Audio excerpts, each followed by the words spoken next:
Ryan, thank you so much for coming to my show. I am so excited to have you here, and I'm so excited to get to know you and your version of how attachment theory and your attachment style manifested itself in your life. So, why don't you start by introducing yourself and kind of just start explaining a little bit around when it even became something that you were aware of?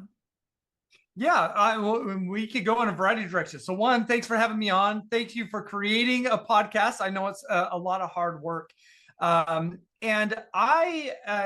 I'm a leadership professor. I'm in Southern California. I'm a professor at Cal State Fullerton. We actually have the second largest business school in the United States, Wow. which allows me to go really deep in my research, which is all about how do we elevate and develop leaders.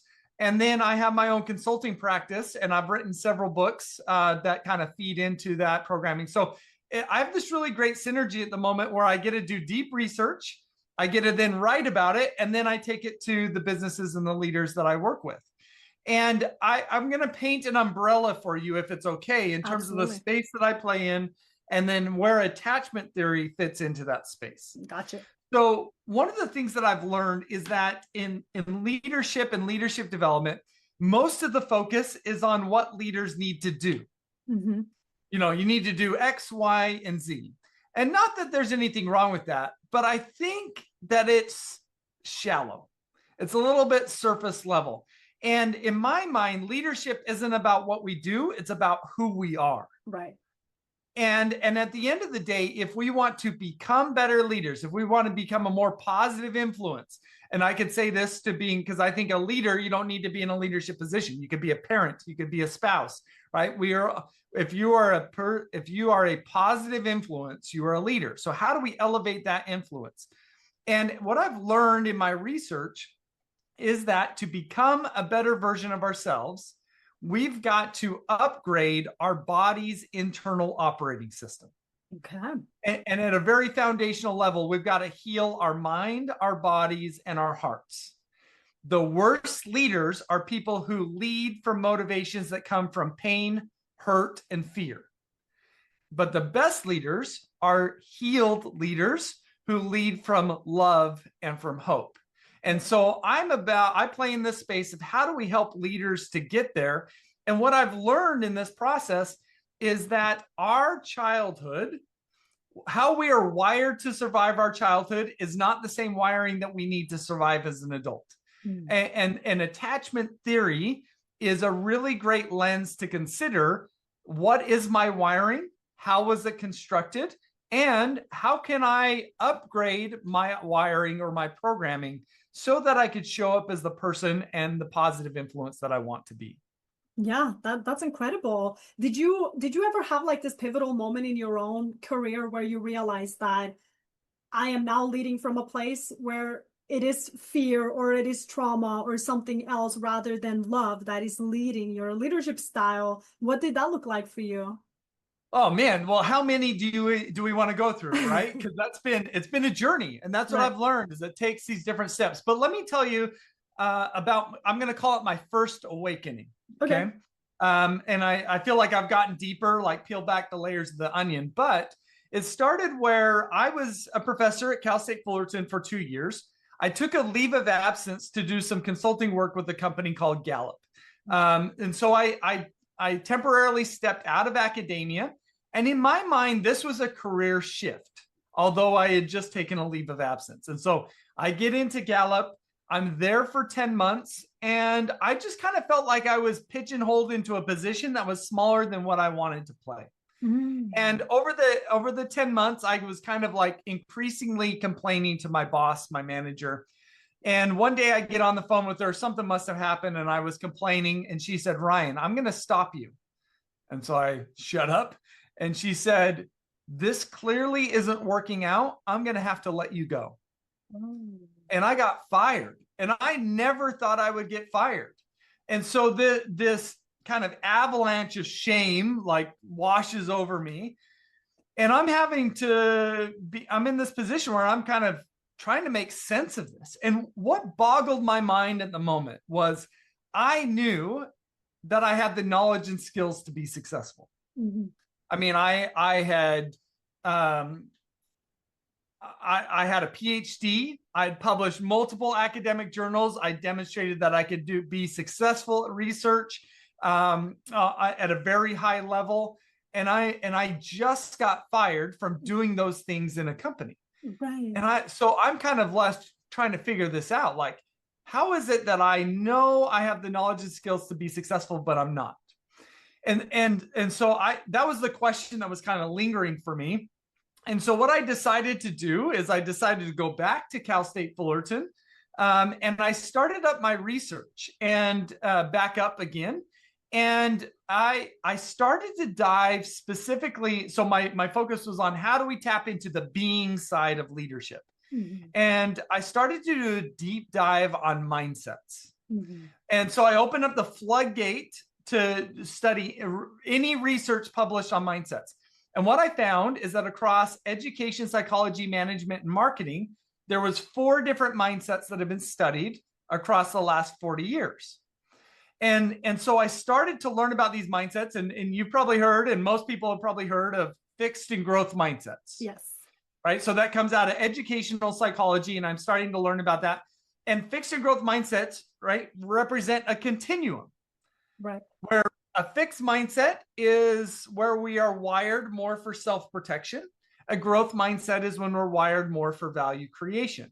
Mm-hmm. And so I identified that there's 4 different sets of mindsets: fixed and growth, closed and open, prevention and promotion, and inward and outward.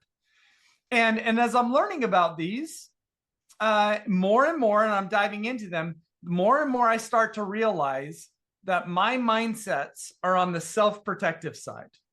That I had fixed, closed, prevention, and inward. And that the reason, ultimately, that provided my answer to my question. Why did I get fired? I had the knowledge and skills to be successful, but the reason why I got fired wasn't because of my knowledge and skills. It was because of my mindsets. Right. And so that, to me, was the awakening moment that helped.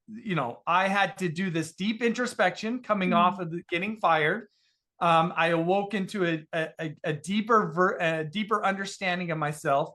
And I also opened up a path forward, which was, if I want to become the better version of myself, the person I want to be, I've got to focus on upgrading my mindsets. Right.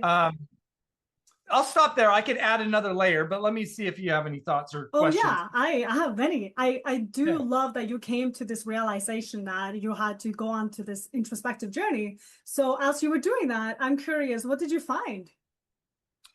So that's where I knew that I had these self-protective mindsets. Mm-hmm. And I developed this framework, and I started to consult. So that's kind of where I started my business. Is I would go into businesses and I would say, I could help your leaders upgrade their mindsets. Mm-hmm. And so that's where I started my business. But as I started to dive into this, I mean, one of the burning questions that I had is, why does anybody have the self-protective mindsets? Right. And I had to take a good hard look at myself as well.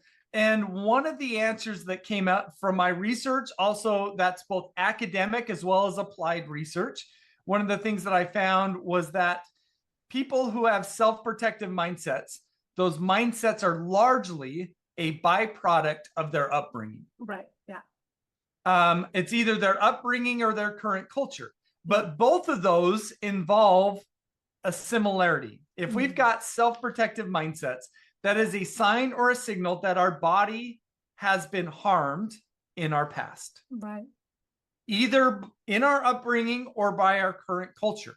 Right. Mm-hmm. So whenever we feel unsafe, our body's nervous system is designed to turn inward and be self-protective. Mm-hmm. And the more trauma that we experience in our life, the more self-protective our body is wired to become. Right. And so now, with this understanding, when I work with leaders and work with people that help them develop, a big focus is on helping them to awaken to what in their life has led to their current programming. Yeah. And now what healing needs to occur for them to show up as their best and brightest self. Yeah. That's beautiful. I mean, that's kind of where I was hoping this would be going, because I do believe we're all a result of everything we've ever been exposed to. And that very often starts with childhood.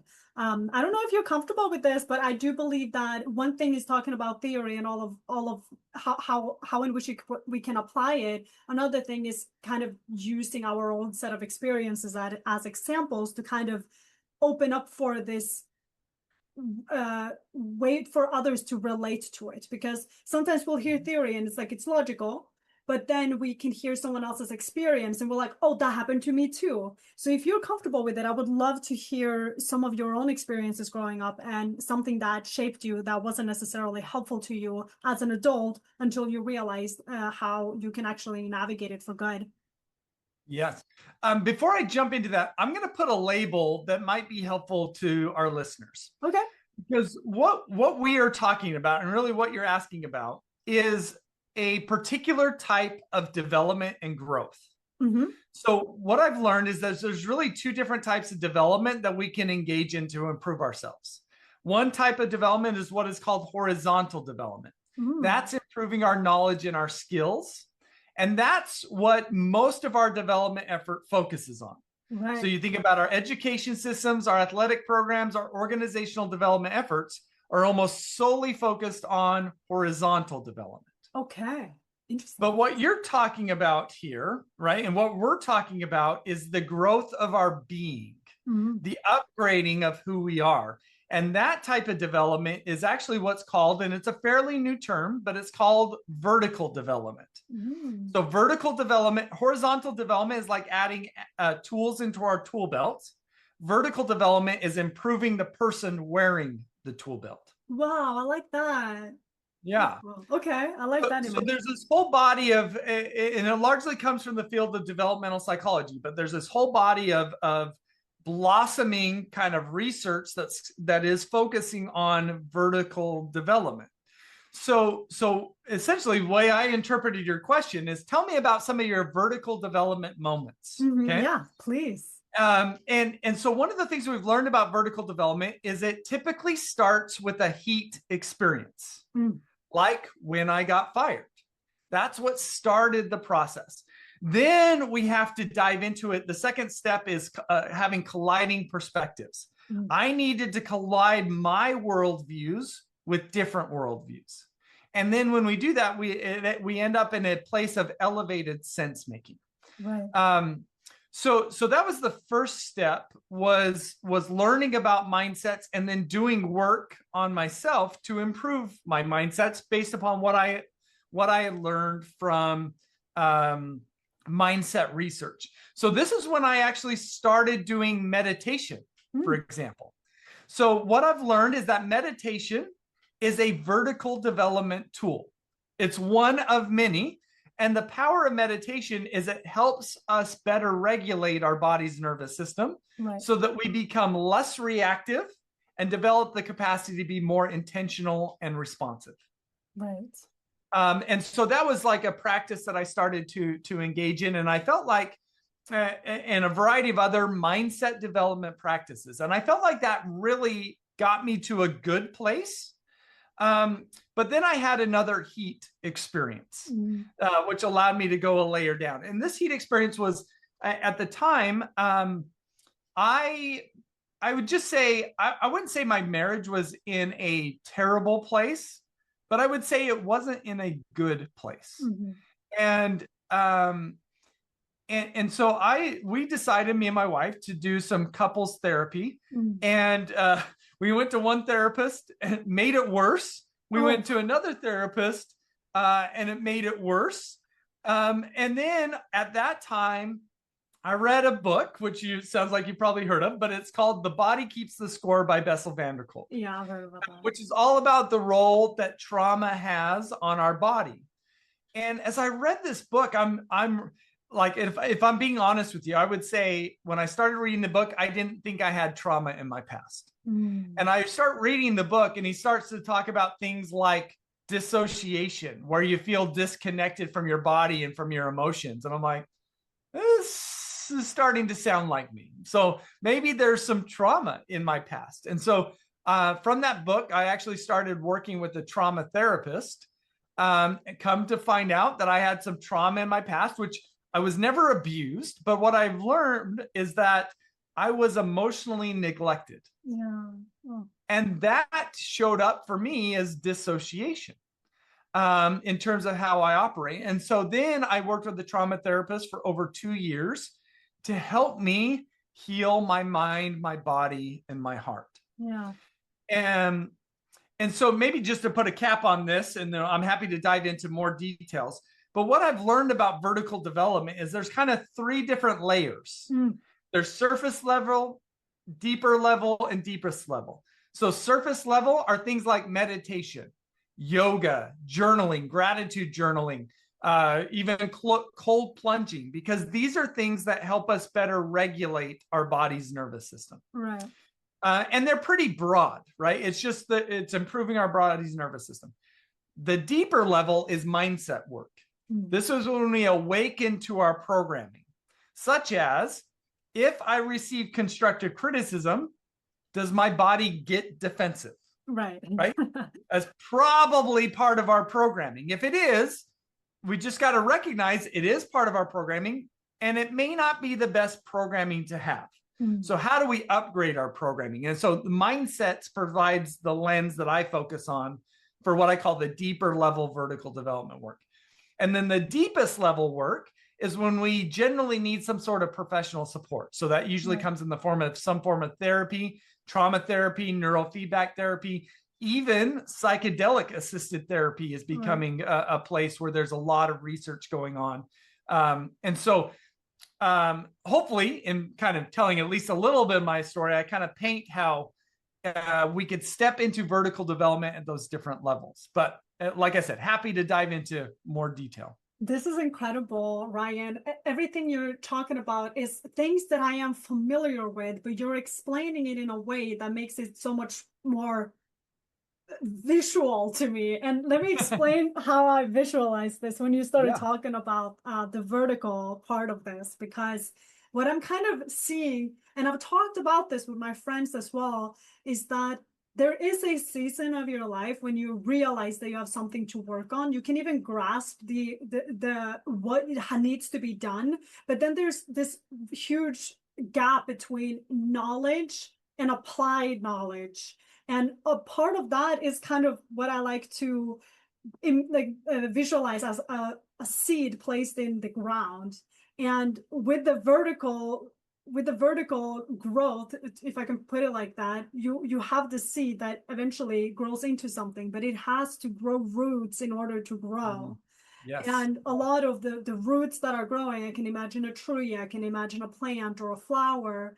In order for it to bloom, a lot of the groundwork has to be done first.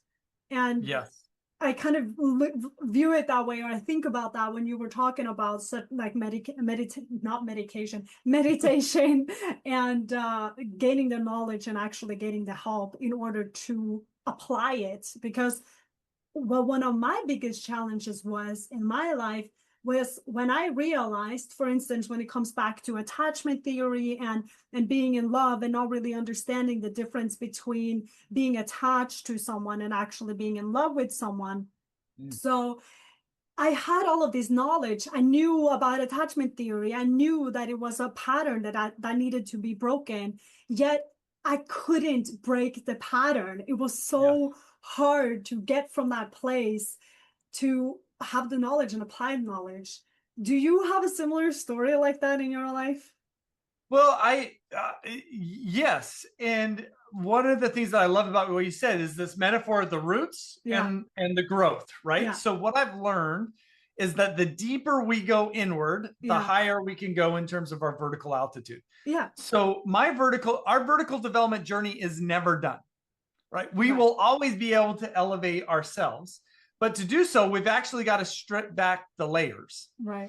And so hopefully that's kind of come through in my story. Is it started fairly surface level. Right. I kind of come to find out that I don't have mindsets that I like. Oh, I dig deeper. I find that there's some trauma in my past and now I need to work on it. Right. Right. And you could get even more nuanced in terms of what are our own individual fears, hangups, mental blocks? Yeah. Where do those come from, and how do we unpack them, right? And so all of that is doing that inner, below the surface work, all in an effort to be this greater plant, tree, flower, whatever metaphor we want to call it. So, so I love that. And I've just kind of felt that for myself, is that the more work I do beneath the surface, the brighter I shine above the surface. Yeah, no, exactly. I hear it a lot too. I mean, isn't it ironic how we always have these people that just, when they show up in a room, they just take the room and everyone is kind of drawn to them without really understanding what it is?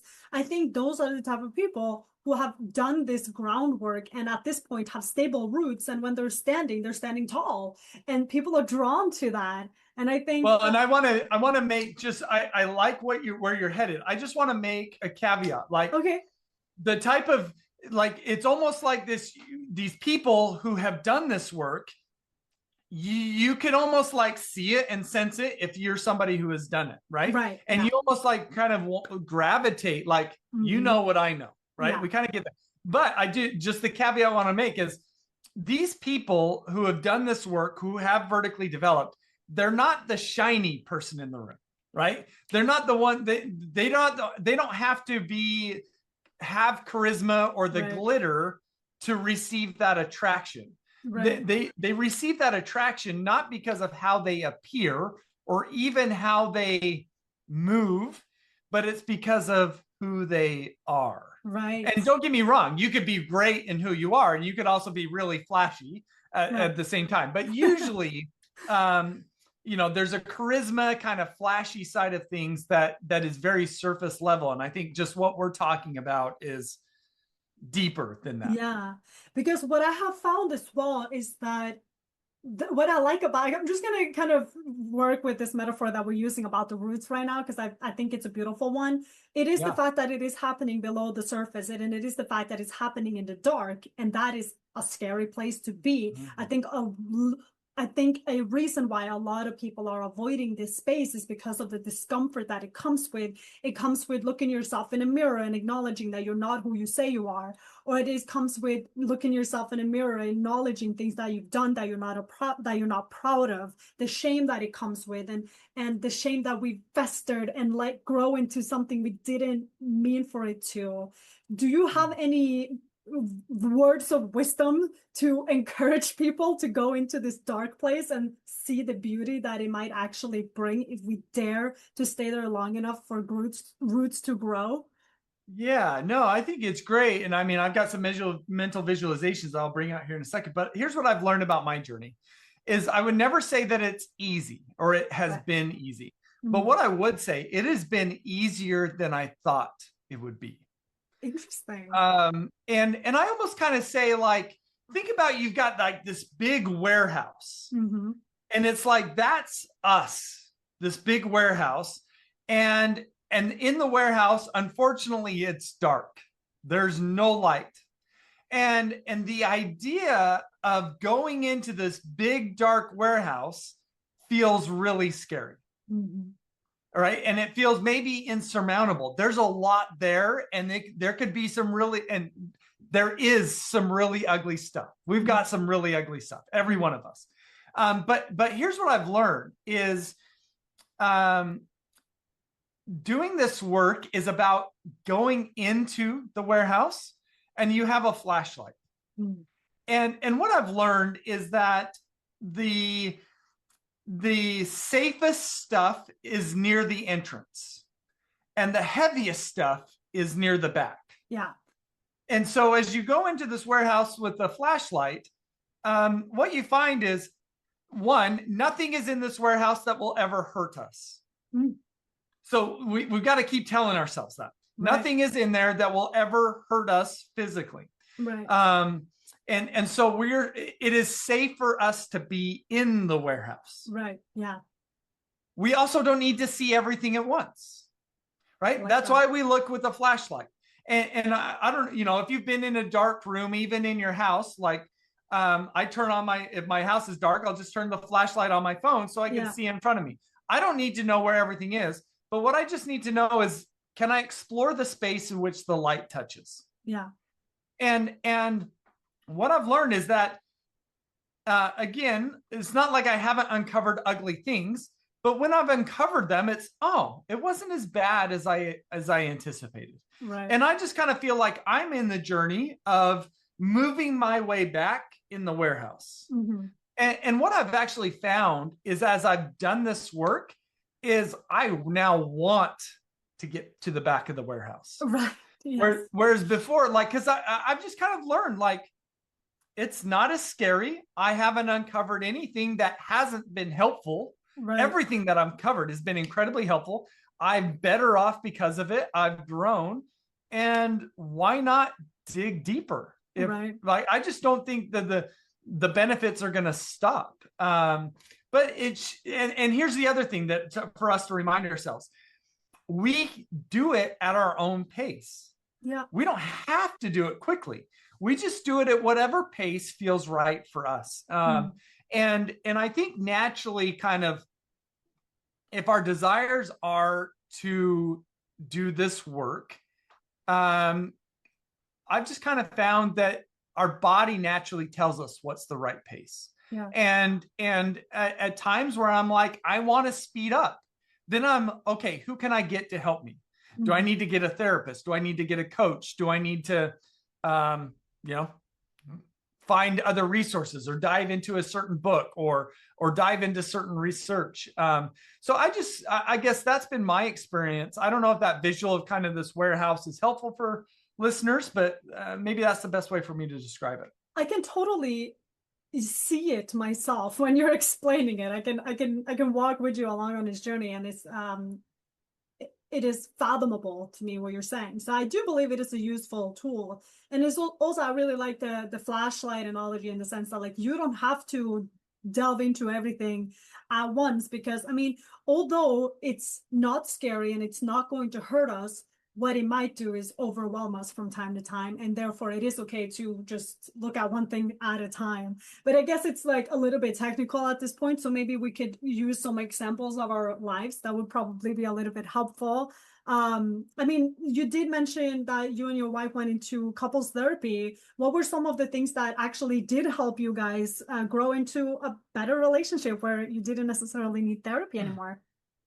Yeah, and I'll come back to attachment theory for a second, then I'll jump off of it. But what I learned through that process is, like, attachment theory became one of kind of the flashlights that I carried for a little bit. Yeah. As I looked into myself, I find that I told myself, I have a secure attachment style. Yeah. But then as I kind of truly honest with myself, is no, I don't have a secure attachment style. And in fact, I've got more of an avoidant attachment style. Oh, what does that mean? How does that show up? And why? Right. So I started to explore that. And so we actually got into that with our second therapist, couples therapist, and started to learn. But like I told you, it still kind of made things worse. And so what we did, once we learned about attachments, so I have more of a avoidant. My wife is a little bit more anxious attachment style. Mm-hmm. They like to partner together, come to find out. Yeah. And so what we decided is, like, let's just work on our own stuff. And so we took different therapy routes, or in the sense of we just each worked with a trauma therapist individually. Yeah. And for us, that proved to be way more helpful. Mm-hmm. The more we healed ourselves, naturally, we grew closer together. And that was a pretty cool experience. And so that learning about attachment style provided that flashlight to find, I've got to work on this. And then I went and worked on it. And then she did similarly. And then we were better off because of that. So for me, what that meant when I worked with the trauma therapist is and it came from Bessel van der Kolk's book. At the end of his book, he walks through different trauma therapy modalities. Yeah. And he brought up one that has a lot of really positive research backing. And it was one that I had never heard of before. And it's called EMDR, eye movement desensitization and reprocessing. Okay. And so I learned about it from his book, and then I was like, this sounds kind of like hocus pocus. Like what the research says is like if you could do bilateral stimulation, meaning like your eyes going back and forth, or taps or buzzers in your ears going back and forth, that if you could do that in a therapeutic context, that for whatever reason, it lowers your body's natural walls, allows you to go in and decompress from that past trauma and then reprocess it in a healthy way. Whoa, And so I'm like reading about this, like, this sounds hocus pocus, but I want to try it out. that's cool. So I called up, like, I just Googled EMDR therapist that's close to me, and I started working with her. And we ultimately did a combination of EMDR and then what's called internal family systems therapy. And the combination of those two was just a life transforming experience. I mean, because ultimately it was a healing experience. Right. And because it was so healing, it was life transforming. Yeah. Wow. I admire you guys' willingness to grow and work together, because what I have learned as a key component in attachment theory, in order for a relationship to work, is that both parties need to be willing to do the work. If one person is doing the work only, then the other one is going to stay stagnant at their frequency. And let me tell you what I mean about that, because I love how you're actually bringing it up already in ways in which you're explaining things. For instance, when we're talking about someone in the room and we're drawn to them, because the way that I like to look at attachment theory is that we have we have a bell curve essentially. So at the top of the bell curve, we have the secure attachment, and then we have the anxious and the avoidant. And then similarly, when you look at the upward poles here, there's the frequency. And that's the fun part, or fun part, I don't know if you want to look at it that way, but ironically, the avoidant and the anxious, they are drawn to each other, is what winds up happening. It is easier for a secure person to either draw the other one up from either side and kind of elevate the frequency. But in order to elevate the frequency of an avoidant and an anxious, both parties need to do it in order to gain a secure relationship, or a secure attached relationship. So I love that you guys were so determined to do the work together. And was there ever a point of, like, was there ever a time where there was hesitation? Was there ever a time where you were like, F this, I don't want to look into this? Or like, how close were you to a divorce? Like how far did you have to go in order to gain the willingness essentially to go through it together? Yeah. Well, I mean, in a way, like, I mean, to be quite honest, it kind of came at a point of like desperation. Right. Yeah. Right. So that provides some motivation, but we were kind of, let's just say, at a okay place in our relationship. And then with the first two therapists, it got worse and worse. Right. Yeah. And then at that point in time, you're like, we kind of felt like we're in our last ditch effort here. And I would say I was kind of a little bit more willing to start than my wife was to do it. But I also think my wife was like, I've got no other option if I want to try to save this marriage. Right. And so I felt like maybe I had less resistance to working on myself, or, you know, to working with a therapist. I think my wife demonstrated a little bit more resistance there initially. I think I had a harder time working through my shit than my wife did, if that makes sense. So I think our challenges just were different. It definitely wasn't a linear journey for sure. I believe that. But yeah, and I think what I learned through that is really we each had to work on ourselves, and two, we each needed our own speed. And so that was it was just a huge benefit for us to each work individually.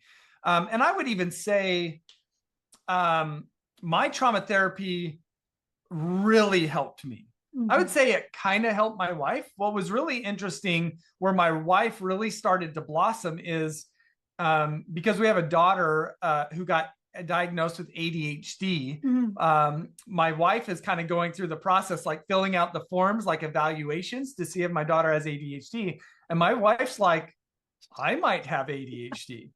And so come to find out, she has ADHD. And so she started to engage in neurofeedback therapy. And the neurofeedback therapy was really what kind of, I felt like trauma therapy was transformational for me. Neurofeedback was what was transformational for her. And that just came a little bit later. So we, kind of been on both on our own journey. And I feel like I like that idea of kind of, I feel like both of us have raised our frequency in different ways, and now feel like we are more secure in our relationship because we're more secure with ourselves. Right. Yeah. That's beautiful. What a journey. I think that's great. I love a good love story where both people were willing to do the work. I think that's what personally I've been struggling with so much. Of course, my struggle was also the fact that I had zero agency at a point in my life where it didn't matter how much knowledge I had, I still didn't withdraw, that I was too attached. But another thing that I've come to learn quite recently, well, I guess I've known about it for a long time because it's kind of like, but I didn't actually read up on it until recently. And my brother bought this book for my sister-in-law called The 5 Languages of Love. And I just picked it up immediately and started reading, and I read it in one day because it was so eye-opening. Are you familiar with the book too? I am, yes. Yeah. Yep. Is that something that you guys have had to apply in your relationship as well? We haven't focused as much on that. It's definitely been something that's been a part of our conversations. But I think at the end of the day, like, I really like the 5 love languages, right? What you're talking about, because it provides a framework to create some conversation. Right. Now, when we think about it, let's think about these 5 love languages through the perspective of horizontal development and vertical development. Okay, yeah, fine. Okay? So what horizontal development would say is identify your partner's love language and give them love in that way. Yeah. And then have them identify your love language and them give you love in that way. Yeah. And that's a doing side thing. Yeah. Okay. And there's nothing wrong with that. And that's going to be helpful. But at the end of the day, if we want to establish a deep, loving relationship, it is not just about doing certain things. Yeah. It is really about becoming somebody. So here's how this has shown up for me, right? So if one of my wife's love languages is words of affirmation. Yeah. I could give her words of affirmation. But what I've also learned is if I have my vertical altitude is low, I am anxious, and I am unwilling to be vulnerable, I could give her words of affirmations all day long, and my lack of vulnerability is always going to create a wall between us. And so it is a helpful, I think that 5 love languages is a helpful tool, but ultimately at the end of the day, it's still fairly surface level. If we really want deep, loving relationships, we generally need to move beyond the doing to how do I be? How do I embody this? And that's to me where I see my growth in my relationship with my wife, is my willingness to be like increasingly be vulnerable. And the more I have been willing to be vulnerable, to be honest, I'm not sure I've improved any in giving her words of affirmation. But, and I'm not saying I don't do that. I'm not saying I just don't think I'm any better at doing that before. But I have so much better of a relationship with my wife because I've allowed my body to connect with her through that vulnerability. That is very interesting. And I'm going to apply that knowledge to my relationship with my boyfriend, because I am the same in the sense that, like, words of affirmation, you're going to tell me I'm beautiful all the time. But yeah, I don't think he's done it so much more either. But what he has done is similar to what you're saying. He's been more vulnerable with me. He's opening up and talking about things that I want to know about, things that I want to understand. Because I mean, I have a whole podcast about attachment theory and love and generational trauma. I want to know everything. So of course so that is also a way in which that he can show love to me, is by opening up.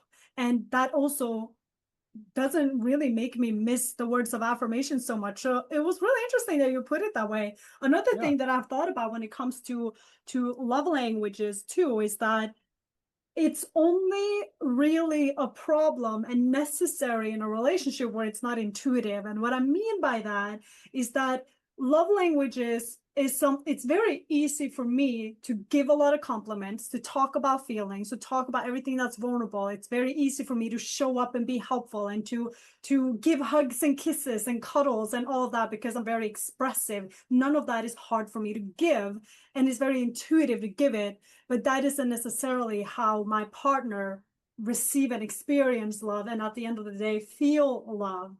And Yeah. so maybe one factor could just be that you and your wife have very similar love language, and therefore intuitively it's very easy to meet each other on those points. Oh no, we're pretty different. But one of the things that here's another way to think about love languages from more the vertical development Yeah, perspective I'm very intrigued. is what does your love language say about what was not provided in your past? Well, yeah, I mean, Right? when I read the book okay, I'm just gonna share this story because it was kind of like this pivotal moment, I feel like, or it was a very conscious decision on my own. So I have three nieces, three baby nieces. The oldest is 8 and it's 5, and then one of them is just 1, all 3 girls. And what I have been missing in my life is just more vulnerability on the table, like talking about feelings and showing and expressing, and also showing love, being comfortable with showing love. I haven't, like, I never saw my parents be affectionate towards one another. It was always peaceful and calm in our home. And so it wasn't like a lot of fighting or anything like that, but also not a lot of visual love. And my nickname growing up that my brothers gave me was essentially translate to Ugly Maggie. So I've always been told that I was ugly. So of course that's going to do something to my need for validation Yeah, and wanting yeah. to hear that I'm beautiful. But okay, back to the story. I read this book in one sitting over Christmas. And when I was done, we were right about to sit down to eat dinner. And I read this book and the final chapters of the book, and I'm just bawling. I'm just like, I cannot stop crying. I'm just crying, crying, crying. And it was a very conscious decision to do it in the living room where my nieces could see me, because I wanted them to just see how an adult can talk about their feelings and emotions, and it doesn't have to be something dangerous or something bad. Yeah. So I'm proud of that moment, mostly because my nieces were just adorable and they handled it Yeah. with so much love, Good. which was beautiful. But the reason I cried and broke down was because I realized that I've been giving and giving and giving my whole life, and that I didn't really feel as though I had been met on any of those needs ever in my relationships. And it was very heartbreaking and also eye-opening, because it gives me more agency, and also having to be aware of those factors in dating, which can be really hard. Yeah. Yeah. Because yeah, and along those lines, I don't know the right place to draw the line on this. But what I've kind of learned is like, one, our love languages generally point to hurt in our past Yeah. and a place where we need healing. Yeah. And when we heal ourselves, go through the work of healing ourselves, we no longer need others. We no longer look to others to provide us with what we need. Right. We develop the capacity to provide ourselves with what we need. And that's Right. where, when I think about attachment theory, if I have a complaint about attachment theory, it is that nobody has done a great job of explaining how one goes from anxious or avoidant to secure, other than to say find a partner who's secure. Right.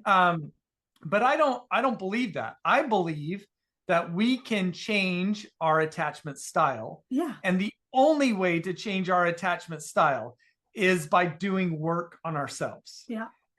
And don't get me wrong, having the right environment, even people around you to support you, can help facilitate that process. But at the end of the day, it's got to be about us. So I almost like the love languages more as a tool to help us start the process of uncovering some wounds and doing the healing work that is needed, so that we can provide ourselves with the love that we need and not rely upon others to provide it. Yeah, wow. That was great. I that made like immediately I was like, this is gonna be the last episode of this season because this is amazing. This kind of wrapped it up perfectly. I agree with what you're saying. There is this part of my anxiousness that is triggered and it's like, whoa. That kind of wants to be like, I do agree with you and I hear everything that you say. There's something that I wanted to bring up in my relationship where I was like, well, maybe what I need is for someone to not look at my need itself as the problem that needs to be healed, but someone who actually wants to show up and meet me on those needs because they love me. And that's a pretty simple thing to Yeah. do because I don't really think that any of us are necessarily asking for so much. We're just asking to be seen and met in a way that makes us feel loved. And I Mhm. think that is a crucial component too. It's not the having needs themselves that is the problem.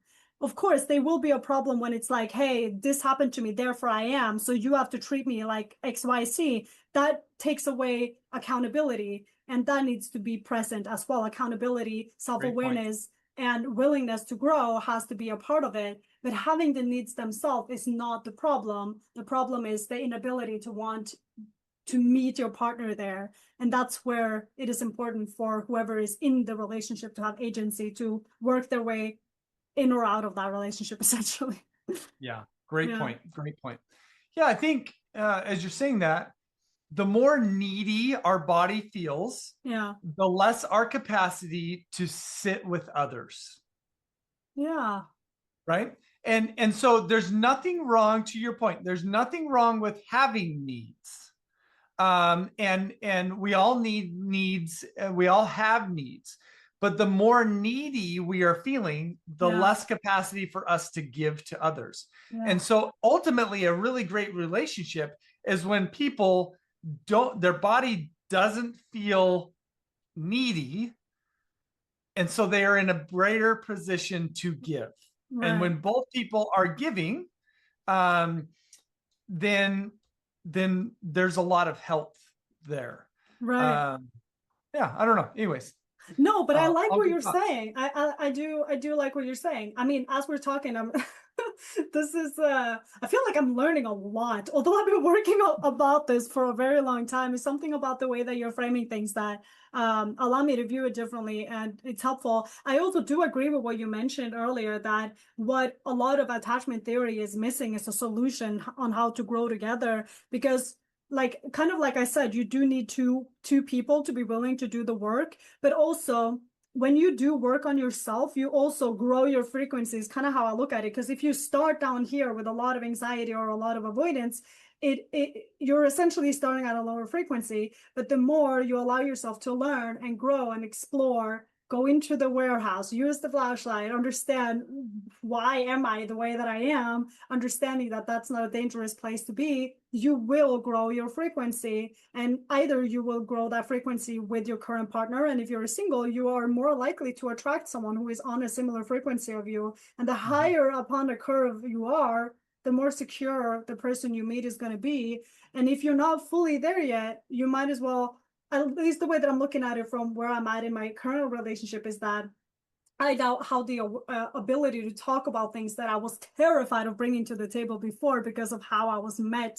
But now when I'm bringing things up, I'm actually met with compassion and understanding as opposed to like the eye roll and here we go again, you Yep, know? yep, So it yep. is kind of like you said about the neediness. The more needy I feel is because mm, I am needy because my needs aren't met. And you're right, I feel more needy and my partner at the time in the past too, when I was at the height of my push and pull dynamic, it was because my needs weren't met, and therefore I probably was more needy in his eyes too. But I'm never perceived as needy in my current relationship when I'm bringing things up. It's more like this exploration phase of, oh, okay, is that what you need? Because what I'm learning about men too is that they just really want it clear communicated to them so they have a tangible like challenge to tackle. If that makes sense, do you agree on that?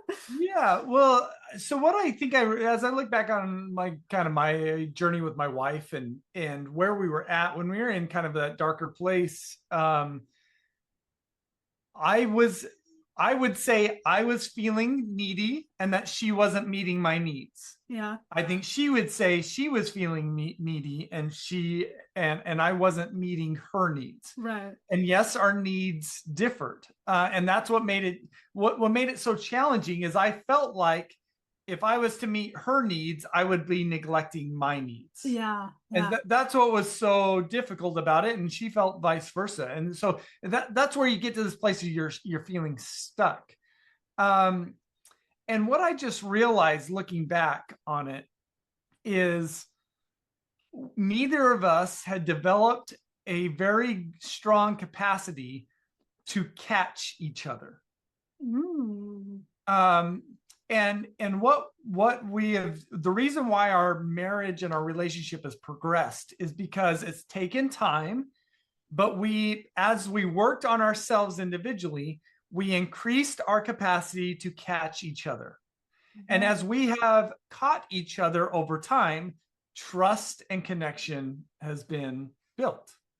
And so that's why I think the individual therapy was so helpful, is because it helped us, if I'm being honest with you, maybe my therapist helped me fulfill the needs that I was looking for from my wife in some ways. Yeah. And as I started to heal and do some of the work on myself, I developed an increased capacity to catch my wife where she needed. Right. And when I demonstrated that I would catch her, then she became more willing to catch me. And it becomes now this positive cycle as opposed to negative cycle. Do you have an example of what that looked like? Well, yeah, for me is I needed to, I've had a hard, because of the childhood neglect that I went through, my body finds it very difficult to express if I'm feeling any sort of negative emotion. Mm-hmm. I want to be like this stoic person who never shows any negative emotion. That's kind of what my body wants to do. And so I had to be, this is where I said I need to be vulnerable. I need to, if I'm not feeling good, or if I'm feeling like I need something, that I could express that. And the way that I used to express it is I would say, why don't you provide this to me? Mm. Is the way that I would attempt to get my needs met. And what I learned from my therapist is not say, give me what I need. That's not how I should say it. Is I should just say how I feel. Mm-hmm. Yeah. So I would say, I'm feeling lonely. Mm. And then I let her determine whether or not she catches me. Mm. So I put it out there. That's me being vulnerable. This is like that trust fall. This is me like falling back. Mm-hmm. And then the way that she would catch me is get closer to me. Yeah. And, oh, how can I help you to not feel that way? Yeah. And so what she has demonstrated, because she's improved her capacity, she has improved her capacity to catch me. Yeah. From where we were 5, 6, 7 years ago. And because of that, I now feel more confident going to her than ever before, saying if I'm feeling lonely, like I'm feeling lonely. Yeah. Whereas like 10 years ago, I would never admit that to anybody. Like I would just want to bottle that in. And then of course, if you bottle that in, then when I'm feeling that way, it's almost anger that comes out. Why aren't you? Yeah. As opposed to, I'm feeling lonely. Does that make sense? Oh yeah, it makes perfect sense. I mean, it's kind of like this built resentment of like an unmet need, and it is a key component. What you're bringing up here is the vulnerability part, because that's the part most people probably struggle with, is actually just saying it as it is. And I've gotten similar advice before, where instead of saying what they're lacking in effort, it's mostly bringing up what the lack of effort, if anything, makes you feel, as opposed to bringing it up like, why aren't you doing ABC? It's like, hey, sometimes I'm feeling let down. Yeah. Right? Instead of why aren't you working harder? I'm feeling like I'm pulling a lot of the weight here. Yeah. and then Yeah. let's see how they respond. Yeah. Yeah, no, essentially it was something that I had to bring up myself recently because I mean, we're in a long distance relationship right now, which brings a whole nother challenge of itself, but it's not impossible. And I'm learning that it can be quite fruitful and helpful to do a lot of this work from a distance as well. But I was feeling just less of a priority for a little bit there, and just phrasing it like that, I just want to be a bigger priority, and I became a bigger priority. It's just Good. bringing it up. Yeah. It's just saying it Yep. as it is, and saying why it is important. Like I kind of explained that to me. It's important to feel like we have a rhythm, so that I know that I can rely on the consistency, and just phrasing it like that doesn't sound like you're not doing enough. You're not doing the thing. Yes. Like Spot on. it's Yeah. more of That's a, great. hey, let's Teamwork. build this environment together where we both feel as though we are a priority and that we have a rhythm, and it's working. So it's, Good. yeah. Yeah. No, I mean, I could probably talk to you forever, Ryan. I think that you're incredibly smart and you do an incredible job of kind of visualizing things that you've known. Although it's a lot very technical, I feel as though I gained a lot of knowledge on things that I already knew a lot about. So thank you so much. Is there For sure. anything that we haven't talked about yet that you want to talk about?